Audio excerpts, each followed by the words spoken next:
रायपुर ग्रामीण से आपको मौका दिया गया है, आज नामांकन दाखिल करने आए हैं, क्या कुछ रहा?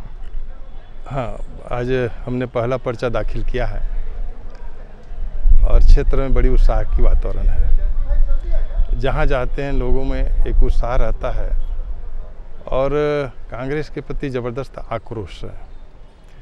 इन 10 सालों में उनके पिताजी और उनके परिवार ने जो छत्तीसगढ़ और इसको रायपुर ग्रामीण विधानसभा के लिए जो वातावरण निर्मित किया है, उससे लोग काफ़ी दुखी हैं। कुछ भी विकास का काम नहीं हुआ है। अभी भी क्षेत्र की जनता विकास कार्यों के लिए तरस रहा है। आज के समय में अगर हम कहें कि क्षेत्र में बांस और बल्ली के सहारे विद्युत की तारें जा रही है तो यकायक तो किसी को यकीन नहीं होगा, शायद ये झूठ बोल रहा है कहेंगे। आज मैं आपको कई क्षेत्रों में दिखा दूंगा रायपुर ग्रामीण की, जहां आज भी विद्युत की तारें बल्ली और बांस के बल्ली के सहारे लटक रही। ये तारें इन 5 सालों में तो बांस की बल्ली में आई नहीं होगी। 15 साल बीजेपी की भी सरकार रही है। क्या है, लगातार लोग बस रहे हैं, लोग ज़मीनें खरीद रहे हैं, तो ये समस्या अभी की समस्या है, 15 सालों की समस्या नहीं है। 15 सालों में तो बिजली सरप्लस किया है हमने, उस विकास की तो बातें ही मत पूछिए। छत्तीसगढ़ को एक नई ऊंचाई, नई पहचान मिला देश में। लोग कहते थे कि ये वही छत्तीसगढ़ है, इतना बदल गया, लोग आश्चर्य करते थे। लेकिन आज आप देखिए, सारी सड़कें खुद चुकी है, गड्ढों भरा सड़क है, कहीं कीचड़ है, कहीं धूल है, बजबजाती नालियां हैं। आज इतनी ट्रैफिक जाम रहती है, लोग आज शहर के अंदर घुसने के लिए सोचते हैं, कहीं भी खुदा रहता है, रास्ता ब्रेक रहता है, लोग भटक जाते हैं, कोई रोड सिग्नल भी नहीं रहता, रोकते भी नहीं। तो आज की स्थिति तो अब शहर में घुसने के लिए लोग अब घबराने लग गए हैं। ऐसी स्थिति इन्होंने 5 साल में निर्मित किया है। ये रायपुर ग्रामीण की अगर बात करें तो ज़्यादातर जो मतदाता हैं भनपुरी, बीरगांव, और चूँकि वो इंडस्ट्रियल एरिया में भी है तो वहाँ के लोगों को सांस लेने में भी दिक्कत है। आज की पिछले 5 साल की बात करें या पिछले 15 साल की बात करें, हम पानी, धूल, मिट्टी, ये मूल समस्या आज तक किसी सरकार ने साफ नहीं कर पाया। इस चीज़ को कैसे करेंगे इस बार? नहीं, देखिए, एक अच्छा वातावरण भारतीय जनता पार्टी ने 15 सालों में किया था। हर प्रकार की सुविधाओं के विषय में चिंता किया था और सब दुरुस्त हो चुका था। इसी बीच इन्होंने झूठा वादा करके जो आया और उसके बाद पूरे विकास कार्यों को ठप कर दिया, तो उसके कारण आज फिर से बहुत स्थिति जो है, प्रदूषण जो है बढ़ा है। इन्होंने कोई ध्यान नहीं दिया, इन्होंने तो कमीशन खोरी करके सबको परेशान करके रखा है।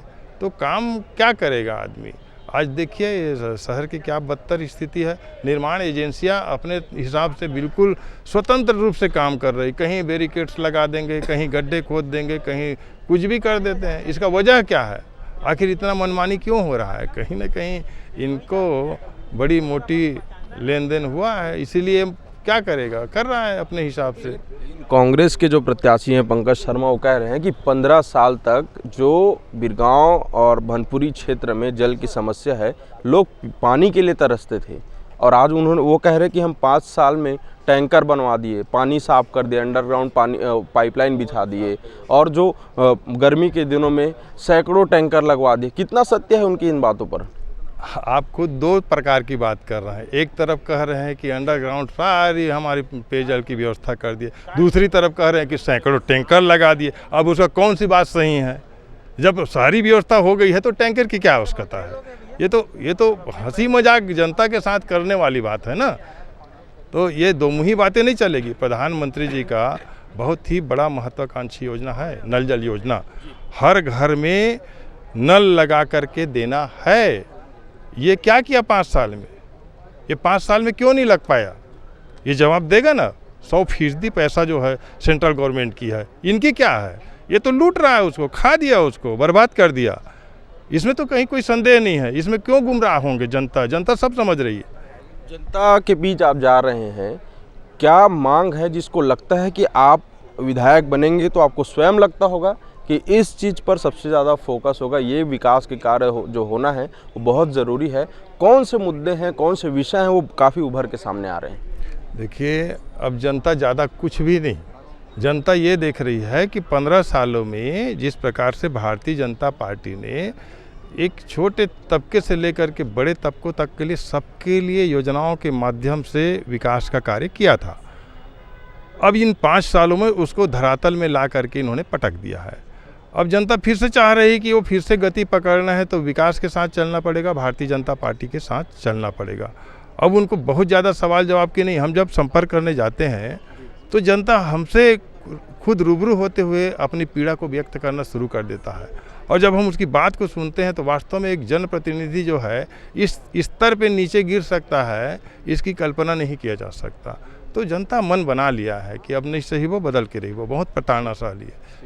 तो ये थे हमारे साथ रायपुर ग्रामीण भाजपा प्रत्याशी मोतीलाल साहू जी, और लगातार जो है वो जनता के बीच जा रहे हैं। आज नामांकन दाखिल करने कलेक्ट्रेट पहुंचे हुए हैं, और चूंकि आज कांग्रेस के भी 7 प्रत्याशी मुख्यमंत्री के साथ नामांकन दाखिल करने यहाँ कलेक्ट्रेट परिसर पहुंचे हुए थे, और वहीं बीजेपी के प्रत्याशी, रायपुर ग्रामीण बीजेपी के प्रत्याशी हैं मोतीलाल साहू, वो भी अपने समर्थकों के साथ यहाँ आज नामांकन दाखिल करने पहुँचे हुए हैं। आगे और भी चुनाव से जुड़ी बड़ी अपडेट्स के लिए देखते रहें न्यूज़ प्लस 21। कैमरामैन नवेश खान के साथ अविनाश चंद्रवंशी।